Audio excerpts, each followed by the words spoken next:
ठिकाणी अनेक सवाल उपस्थित केल्यानंतर ग्रामसेवकाने एक MB मस्टर घेऊन येतो असे म्हणत जे बीडला निघून गेले, मात्र पुन्हा ते या ठिकाणी फिरकलेच नाहीत. तुम्ही 5 लाख खर्चलेत, ते कुठं खर्चलेत आणि कशामध्ये खर्चलेत हे दाखवा आम्हाला. नाही आहेत नुसतं आहेत, तोंडी आहेत, पण लेखी तर दाखवा ना आम्हाला. ऑनलाईन दाखवा, तुमच्याकडे ऑनलाईन आहे तर. कुठले झाले म्हणजे कागदपत्रे झालीत. ऍक्च्युली आम्हाला तर काय कुठले दिसलेच गेलेत नाही. ह्याच्यावरच आम्ही ग्रामस्थान कालच्या धरून त्यांना तेच विचारत होतो. जवळपास 2 घंटेचे बैस झाला, 11 ते 2 वाजेपर्यंत आमचा बैस झाला किंवा काय करायचं काय नाही. असा इथं विषय असा यायला लागला की आता सरपंच आमच्या लेडीज आहेत. आता काही प्रश्न त्यांना विचारलं तर ते म्हणले की आम्ही कामच करत नाही, म्हणजे त्यांना माहितच नाही. शाळेसाठी असेल, शाळेसाठी तुम्ही बिशिंग असेल लहान मुलासाठी, त्याला फक्त बिशिंग बसवलंय, बिल वगैरे उचलले, पण त्याला नळ नाही, पाण्याची टाकी नाही, त्याचं पाणी पण येत नाही. शौचालय पण प्राथमिक शाळेत केलेले, तिथं पण तेच आहे.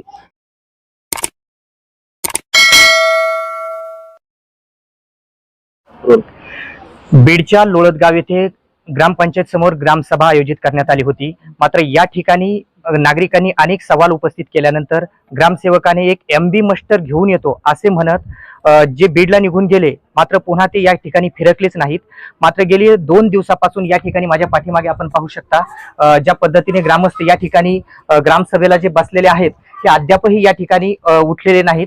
मात्र कधी ग्रामसेवक येतात हे पाहण्यास, कधी ग्रामसेवक येतात, कधी आमची मागणी पूर्तता होते, हेच मागणी घेऊन अद्याप या ठिकाणी हे ग्रामस्थ लोळदगाव या ठिकाणचे बीड तालुक्यातील ग्रामस्थ बसलेले आहेत. आपण जाणून घेऊया नेमकं हे ग्रामस्थ कशासाठी बसलेले आहेत. काय नाव आपलं? विष्णू घोडके, राहणार लोळदगाव. नेमका काय प्रकार घडला होता, ही कशाची ग्रामसभा होती आणि काय सांगाल? काल दिनांक 16 ऑगस्ट 2026 या दिवशी आम्ही ग्रामसभा नियुक्ती केली होती. त्या दिवशी सभा इथं त्यांनी भरवली. सभा भरवल्याच्या नंतर आपण त्यांना काही प्रश्न विचारले, तर ते माहिती वगैरे देतो म्हणून सांगितले बऱ्याचशा गोष्टी. काही गोष्टीमध्ये काय आपण त्यांना बिल विचारले, तर त्यांनी काय तोंडी लिहून आणलेलं होतं हा पेपरवरती. त्या पेपरामध्ये त्यांनी सांगितले की आपण 2023-24 ला 10 लाख रुपये वरतून आम्हाला पेमेंट आलेलं होतं 13-14 मधून. त्यातला आम्ही 5 लाख रुपये खर्चले. 25-26 ला 8 लाख रुपये आले, त्यातले आम्ही 6 लाख रुपये खर्चले. म्हणजे असे स्पष्ट आम्ही त्यांना म्हणलो की आम्हाला तुम्ही 5 लाख खर्चलेत, ते कुठं खर्चलेत आणि कशामध्ये खर्चलेत हे दाखवा आम्हाला, त्याचे बिल द्या. तर ते काय म्हणले, आमच्याकडे डॉक्युमेंटली सगळं आहे म्हणले, क्लिअर. तर ठीक आहे म्हणलं, ते दाखवा. तर ते दाखवण्यासाठी पण ते तयार नाहीयेत. आहेत नुसतं आहेत, तोंडी आहेत, पण लेखी तर दाखवा ना आम्हाला. ऑनलाईन दाखवा, तुमच्याकडे ऑनलाईन आहे तर. ते पण नाहीये. मग काल बसल्याच्या नंतर सकाळी 11 वाजता आमची ग्रामसभा चालू झाली. ग्रामसभेमध्ये प्रश्न विचारण्याला चालू झाले. त्यांनी सांगितले काही गोष्टीमध्ये, त्यांना सांगितले की इथं रॅम मध्ये, ते म्हणले ऑनलाईनला दाखवत होतं, त्यांनीच व्हेरीफाय केलेल्या ID मध्ये त्यांच्या की रॅम आहे शाळेमध्ये मुलांना चढण्यासाठी. तर तो रॅम कुठे दाखवा म्हणलं. ते म्हणले केला नाहीये. म्हणलं बिल उचललंय, म्हणले हा बिल उचललेत. मग दाखवा म्हणलं त्याचं बिल किती उचललंय, काय कुठं केलाय ते बी दाखवा. तर ते म्हणले आहे आमच्याकडे लिहिलेलं आहे, दाखवतो. म्हणलं दाखवा, ते दाखवा. म्हणले ठीक आहे, आम्ही MD रजिस्टर आहे ते घेऊन येतो बीडवरून, तुम्ही बसा इथं. बीडला गेले निघून, ते आतापर्यंत आलेच नाही. रात्री पण आम्ही इथंच मुक्कामाला होतो, आता पण इथंच बसलो. आणि BDO साहेबांना पण आम्ही कळवलं ते, आणि जर 1 वाजेपर्यंत नाही आले तर आम्ही मग उपोषणाचा इशारा दिलाय त्यांना. अशा प्रकारे या ठिकाणी ज्या पद्धतीने झालेला खर्च आहे, हे नेमका खर्च कुठं केला हे दाखवा सांगितलं. रजिस्टर आणण्यासाठी जेव्हा ग्रामसेवक बीडमध्ये गेले, अद्याप ते परतलेलेच नाहीत, असा देखील आरोप ग्रामस्थांनी या ठिकाणी केलेला आहे. नेमकं काय सांगाल आपण? सर, विषय असा आहे की ग्रामसभा ही आमची पहिलीच आहे. म्हणजे त्यांच्या काळावधीपासून 2023-24 पासूनची जी ग्रामसभा आहे, ह्याच्या आधी आम्ही एक सभा घेतली त्यांना विचारण्यासाठीच, म्हणजे 1.5 महिन्यापूर्वी. त्यावेळेस त्यांचं असं म्हणणं आलं की विशेष सभा आहे, ही ग्रामसभा नाहीये. तर आम्ही त्यावेळेस बी हेच मुद्दे उचलले होते की जे कामं झालेत, जे आपल्या ग्रामपंचायतला बजेट पडले किंवा तुम्ही कुठं वापर केलाय, त्याचं काय केलंय. आता त्यांचा व्याप आहे, तुमचं व्याप आहे ते मायपंचायत जो व्याप आहे, आम्ही ते सर्च केल्याच्या नंतर आम्हाला त्याच्यात असे आढळून आले की त्यांनी बरेचसे कामं केलीत आणि ऑनलाईन आहेत ते कामं, त्यांचे बजेट झाले गेलीत. आम्ही त्या संदर्भात त्यांना विचारलं. तर आता ग्रामसेवक असं म्हणणं येतंय किंवा जे ID, ती ग्रामसेवकची ID, त्याच्या ID शिवाय ते बिल पास नाही झाली. पण त्याचं असं म्हणणं येतं की माझ्या आराखड्यातच नाही. मग आम्ही त्यांना विचारतो, साहेब आराखडा तुमच्याकडे नाही तर मग हे बिल पास झालेली ID कोणाची? ते सांगतात माझीच आहे. हातात मग तुम्हीच केलंय म्हणल्याच्या नंतर मग ते तुमच्या आराखड्यात नाही किंवा त्याच्यात नाही, तर त्याचे आम्हाला बिल द्या किंवा ते काम कसं झालं. म्हणजे बरेचसे मुद्दे आहेत, पाईपलाईनचे किंवा वाल टाकलेत तो वाल टाकले तर त्याचं बिल आहे. मग साहेब हे बिल कुठला वाल टाकला आम्ही, कुठला दाखवा आम्हाला, ते जुनाच रिपेअर केला. म्हणजे जे सेवक आहेत त्यांना विचारले किंवा कुठले कामं झाले, त्यांनी सांगितलं नाही जुनाच पहिलाच बसविला आहे. परत नाल्यांची त्यांनी साफसफाईचे काम दाखवले, अद्याप कुठल्याच नालीचं काम नाही किंवा कुठला जे घाणेरचे साचलेले जे विषय ते तसेच आहेत. मग त्या विषयावरच आम्ही त्यांना ग्रामसभा घेतली, म्हणजे आमची पहिलीच ग्रामसभा आहे. आणि तेच ग्रामसाहेबांना विचारित होतो किंवा आम्हाला त्याचे व्यवस्थित तुम्ही जे कामं केलेत ते आम्हाला त्याचे बिल वगैरे तुमच्याकडे जे काय असतील ते द्या.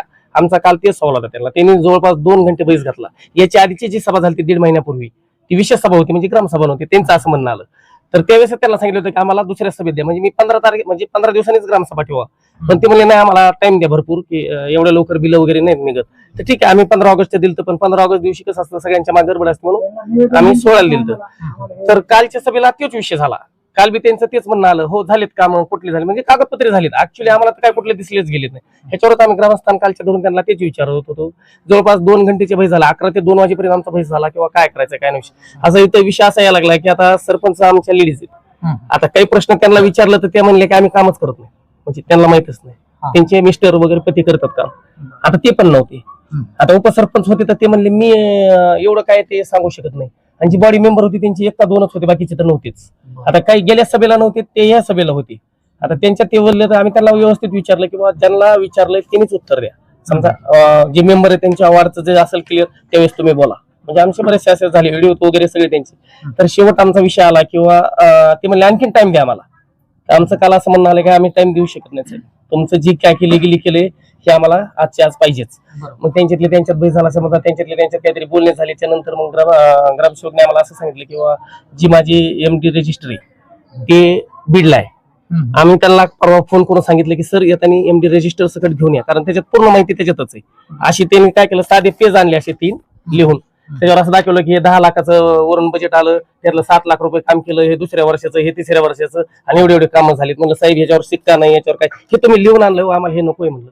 तुमचं जे नेमकांचे जे बिल आहेत की तुम्ही नालीचं साप 90 लाखाचं आपलं 90,000चं काम आहे समजा नाली साप, ते कशाने केलं तुम्ही, JCB लावून केलं, लेबर लावून केलं. आता ग्रामपंचायतला सगळ्याला माहिती आहे कुठले कामं झाले ते तुम्ही आम्हाला इथं बसून दाखवा ना. हा, तर म्हणजे कुठलाच म्हणजे त्यांनी असा आमचा एकही मुद्दा नाही किंवा त्यांनी एक तरी स्पष्टीकरण आम्हाला असं द्यायचं किंवा हे काम आम्ही केलंय. समजा LED बल्बाचं झालंय, पाईपलाईनचा विषय, घरकुलाचे विषय, हे तर लांबच राहिले. आणि किती लाखोंचा भ्रष्टाचार आहे, किती कोटीचा भ्रष्टाचार केला अंदाजे किती काय, अंदाजे कोटीच्या आसपास आहे. म्हणजे अंदाजे काढल्याच्या नंतर तर लांब चाललं हे. म्हणजे आमचं 23-24चाच विषय 25-26 आणखीन राहिलेच. म्हणजे हिने सुरुवातीलाच आम्हाला उत्तर नाही दिली, त्यामुळे पुढचे काढण्याचे विषय तर लांबच राहिले, असा विषय. आता तुमची मागणी काय राहणार आहे? आमची मागणी हेच राहणार आहे, जशी त्यांनी ग्रामसभा भरवली, त्यांचं जसं वाक्य होतं किंवा जे तुम्ही कामं केलेत तेच द्या. जे भ्रष्टाचार आमच्या हिशोबाने भ्रष्टाचारच आहे, पण त्यांच्या हिशोबाने त्यांनी जर योग्य ते कामं केली असेल त्यांचे सगळे बिल ते आम्हाला सांगायचे किंवा हे कामं केले तेव्हा इथलं बिल आम्ही कितके केले, एवढा निधी आलता, एवढा केलेला, आमचं तेच म्हणणं आहे. आणि त्यांना पण तोच विषय. आणि जोपर्यंत ते आम्हाला सांगत नाही तोपर्यंत आम्ही इथून उठणारच नाही. म्हणजे आमची ग्रामसभा मोडलीच नाही. आणि झालं आता व्हिडिओला यांना जे कागदपत्रे हे बघा, आम्ही निवेदन वगैरे सगळे आमच्या हिशोबाप्रमाणे दिले. माहिती असतो ग्रामपंचायत कार्यालयाला दिले, तहसीलदारला दिले, पोलीस स्टेशन ग्रामीणला दिले, SP ऑफिसला दिले आणि जिल्हाधिकाऱ्यांना सगळं दिले आणि पंचायत समितीला पण दिले. आमचं असं म्हणणं आहे की BDO साहेबांना बोललोय, त्यांचं बोलणं झालं, काल बी बोलणं झालं, आता बी त्यांचं म्हणणं आलं किंवा विस्तार अधिकाऱ्यांना बोलतो मी, काय ते 1 वाजेपर्यंत काय ते दक्षता घ्या. 1च्या पुढे नाही झाल्याच्या नंतर हे आम्ही सगळे कागद वगैरे आमचे जिथे द्यायचे तिथे देऊन उद्यापासून आम्ही आमरण उपोषणला इथं बसणारच. अशा प्रकारे सर्व कामे ग्रामपंचायतमध्ये कोट्यावधीची कामे केलेली आहेत, मात्र ही सर्व कामे कागदोपत्री दाखवलेली आहेत.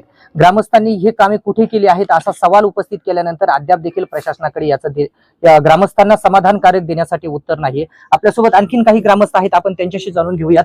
नेमकं काय सांगाल, कशा पद्धतीचा विकास कामांमध्ये भ्रष्टाचार आहे? विकास कामामध्ये म्हणजे सगळ्याच कामापासून त्यांनी भ्रष्टाचार सुरू केलाय. स्वच्छतेबाबत असेल किंवा शौचालयाबाबत असेल किंवा आता शाळेसाठी असेल, शाळेसाठी तुम्ही बिशिंग असेल लहान मुलासाठी, त्याला फक्त बिशिंग बसवलंय, बिल वगैरे उचलले, पण त्याला नळ नाही, पाण्याची टाकी नाही, त्याचं पाणी पण येत नाही. शौचालय पण प्राथमिक शाळेत केलेले तिथं पण तेच आहे.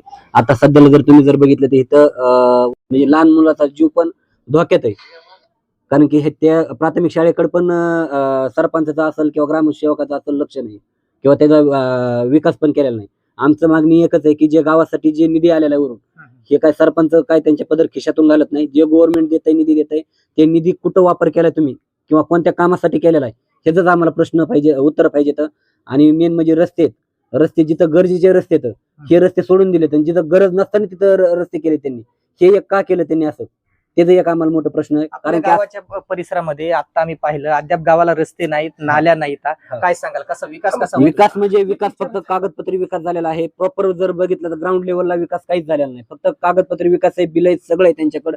आणि जे आम्ही माहिती काढलेली आतापर्यंत, जी मीडिया समोर माहिती सांगतोय किंवा आम्ही जे सोशल मीडियावर व्हिडिओ अपलोड केले, ही माहिती म्हणजे आम्ही काय प्रॉपर अशी माहिती घेऊन दिलेली नाही.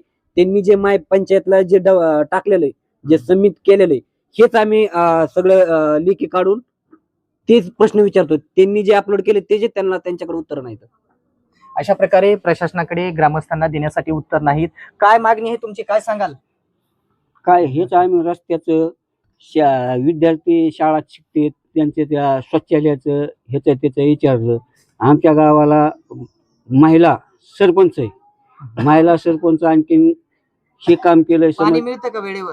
पाणी रेशन रेशनचे अर्धे उडून टाकले, असं काहीचे उडून टाकले, काहीचे म्हणले तुमचे नाव वगळले. जे राशन येत समज एका त्याला 16 किलो येत असेल तिथं ते 13 किलो देते. तर असलं बरंच चालू आहे. फक्त आम्हाला माहित नसल्यामुळे आम्ही काय केलं हे गावाचा विकास आहे का? काय नाही बाबा, गावात लाईटची सुविधा नाही.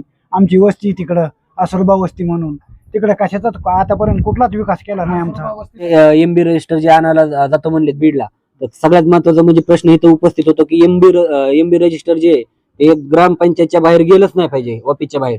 तर पण ते बीडला कशामुळे ठेवलं त्यांनी? का काळा बाजार आहे त्याच्यामध्ये, काय भ्रष्टाचार आहे अजून, ते त्यांनी लपवण्यासाठी एमबी रजिस्टर गावातून बाहेर घेऊन गेलेत. ह्याचं पण त्यांनी उत्तर दिलं नाही. कारण की एमबी रजिस्टर जर गावाच्या ग्रामपंचायतच्या कार्यालयातून जर बाहेर जर गेलं तर ग्रामसेवकावर पण कारवाई होते आणि सरपंचावर पण कारवाई होते. एवढं आम्हाला माहिती आहे. कारण की त्यांनी जर ते बाहेर घेऊन जर गेले असेल तर 100% त्याच्यामध्ये भ्रष्टाचार आहे. ते भ्रष्टाचार लपवण्यासाठी ग्रामपंचायत मधून ते रजिस्टर घेऊन गेलेले आहेत आणि ते भ्रष्टाचार अजूनही त्यांना लपवता आला नाही. त्यामुळे अजून आम्हाला ते रजिस्टर घेऊन आले नाहीत किंवा आमच्या प्रश्नाचे त्यांनी अजून उत्तरं दिलेले नाहीत. किंवा जे आमचे मेन प्रश्न आहेत काय रस्त्याचा, जे आसरोबा वस्तीला मेन म्हणजे सगळ्यात महत्वाचा प्रश्न ते आहे. पावसाळ्यात जर म्हणलं तर तुमची बैलगाडी पण जात नाही, मोटरसायकल त्या लांब राहिलं. लेडीजला एखाद्या वेळेस इमर्जन्सी जर संध्याकाळी दुखायला लागलं तर तिथं 4 व्हीलर पण जात नाही. एवढी अडचण आहे रस्त्याची. पण त्या रस्त्याकडे त्यांनी दुर्लक्ष केलं. अख्ख्या गावाचे रस्ते केले त्यांनी. ग्रुप ग्रामपंचायत आहे लोळदगाव बेलापुरी, या दोन्ही गावांचे रस्ते केले टोटल. पण तेवढा फक्त एकमेव रस्ता आसरोबा वस्तीचा त्यांनी रखडला. मग का रखडलाय हे जर प्रश्नाचं उत्तर सांगितलं, ते म्हणले तुम्ही सांगितलंच नाही. मग जे गावामध्ये जे शिवारामध्ये रस्ते केलेत, ते शिवारामध्ये रस्ते केलेले सगळ्यांनी सांगितलेच का बाबा आमचा इथं रस्ता करा, इथं रस्ता करा? त्यावेळेस तुम्ही केले, त्या रस्त्याचे रस्ते केले, बिल उचलले, सगळे केले. मग आसरोबा वस्तीचाच रस्ता का मागा रखडला? किंवा लाईट सिंगल फेजचं डीपी त्यांचं गुराळे सरपंचाचं गुराळापर्यंत सिंगल फेज डीपी गेली, तिथून पुढे वस्ती आमची, तिथं का सिंगल फेज डीपी गेली ना? पोल टाकलेले का तिथपर्यंत टाकलेले पोल उचलून नेले? सौर ऊर्जेची का सुविधा आमच्यापर्यंत आली नाही? म्हणजे ही जी ग्रामपंचायत जी त्यांच्या ताब्यामध्ये दिलेली ही स्वतःसाठीच दिलेली का ग्रामपंचायत? हे एक आमचा प्रश्न मोठा उपस्थित राहतोय. किंवा जे सरकार जे निधी ग्रामपंचायतला देत आहे हे फक्त जे सत्तेवर बसलेले किंवा जे खुर्चीवर बसलेले यांच्यासाठीच वापरण्यासाठी ते निधी येतो का? हे एक आमचा त्यांना प्रश्न आहे. नेमकं किती आता गावची लोकसंख्या आहे आणि नेमकी आता तुमची काय मागणी आहे, काय सांगाल? गावची लोकसंख्या 1665 पर्यंत आहे लोळदगाव बेलापुरी. तर आता आमची सध्याची अशी स्थिती किंवा त्यांनी यावे इथं रजिस्टर घेऊन, एमबी रजिस्टर आणतो म्हणून जे गेलेत तर ते अद्याप आलेले नाहीत. तर त्यांनी यावे आणि आमचं काय जे असेल प्रश्न त्यांनी ते निवारण करून द्यावे. जर त्यांचं डॉक्युमेंटली सगळं क्लिअर आहे म्हणतात ते ना, गेलेत ना आणायला, तर त्यांनी यावे आणि आमचं स्पष्टीकरण काय आहे, प्रश्न काय आहे त्याचं निवारण करावं, स्पष्ट सांगावं किंवा हे तुमचं इथं. सरळ विषय येतोय की एमबी रजिस्टर आणण्यासाठी एवढा टाइम कालावधी लागत नाही. कालचे 3 वाजेपर्यंत म्हणजे आज म्हणजे रजिस्टर आणायला एवढा का टाइम आहे? म्हणजे आता त्यांनी तोंडाने सांगितलं की आमचं कुठं रजिस्टर आहे, बीडला मी आणलं नाहीये असं ग्रामसेवकचं म्हणणं आलं. सभेमधून त्यांनी सांगितलं की मी घेऊन येतो. आता घेऊन येतो म्हणल्याच्या नंतर ठीक आहे ना, बीडवरून जाण्या येण्यासाठी अर्धा तास लागेल, 1 तास लागेल, 2 तास लागतील. म्हणजे अद्याप आलेच नाहीत. आम्ही हेच विचारतो, फोन केल्याच्या नंतर फोनच बंद आहे. आणि ज्यावेळेस आम्ही निवेदनचे कागदपत्र दिले किंवा आम्ही असा विषय करणार सरपंचाला बोललो, त्या त्यावेळेला सरपंचाने स्पष्ट सांगितलं तुमच्या हिशोबाने तुम्हाला काय करायचं ते करा म्हणले. मी तुम्हाला सही देत नाही आणि शिक्का पण देत नाही. आणि ऍक्च्युली असं की सरपंच राहत पण नाही म्हणजे बीडला आहेत. त्यामुळे आता त्यांचे जे आम्हाला जी फॉर्मवर साहेब वगैरे पाहिजे होते आता ते इथं नाही येतच. आता आम्ही इथंच बसलेलोच आहेत. आमची तर मोडलीच नाही, ग्रामसभा जी आहे ती आमची मोडलीच नाही. आता त्यांचं उत्तर तसं आलेलं आहे. त्यामुळे आता व्हिडिओला वगैरे आमच्या पद्धतीने केलंय. आम्ही पाहणार आहेत आता 1 वाजेपर्यंत नाही झाले त्यानंतर करणारच आहे. अशा प्रकारे आपण जाणून घेतलं आहे बीड तालुक्यातील लोळदगाव या ठिकाणी ज्या पद्धतीने ग्रामस्थ बसलेले आहेत आणि हे ग्रामसेवकाची वाट पाहत आहेत. या गावामध्ये कोणत्याच प्रकारचा विकास झालेला दिसून येत नाही. गेली अनेक दिवसापासून मोठ्या पद्धतीचा भ्रष्टाचार झाल्याचा देखील ग्रामस्थांनी आरोप केला आहे. रस्ते नाहीत, नाल्या नाहीत, रेशनचे अनेक प्रश्न आहेत, वस्त्यावर रस्ते नाहीत, लाईट नाही, अनेक समस्या या गावच्या उपस्थित असून मात्र हा सवाल या ठिकाणच्या ग्रामस्थांनी उपस्थित केला होता. मात्र यांनी आज ग्रामसभेच्या अनुषंगाने प्रश्न उपस्थित केल्यानंतर MB रजिस्टर घेऊन येतो म्हणून जे ग्रामसेवक गेलेत ते अद्याप या ठिकाणी फिरकलेले नाहीत. अद्याप देखील या ठिकाणी ग्रामस्थ सगळे त्यांची वाट पाहत आहेत. नेमकं आता ते ग्रामसेवक कधी येतील, कधी या ग्रामस्थांचं समाधान होईल हे देखील येणाऱ्या याच्यामध्येच पाहणं गरजेचं ठरणार आहे. सुनील जाधव, बीड.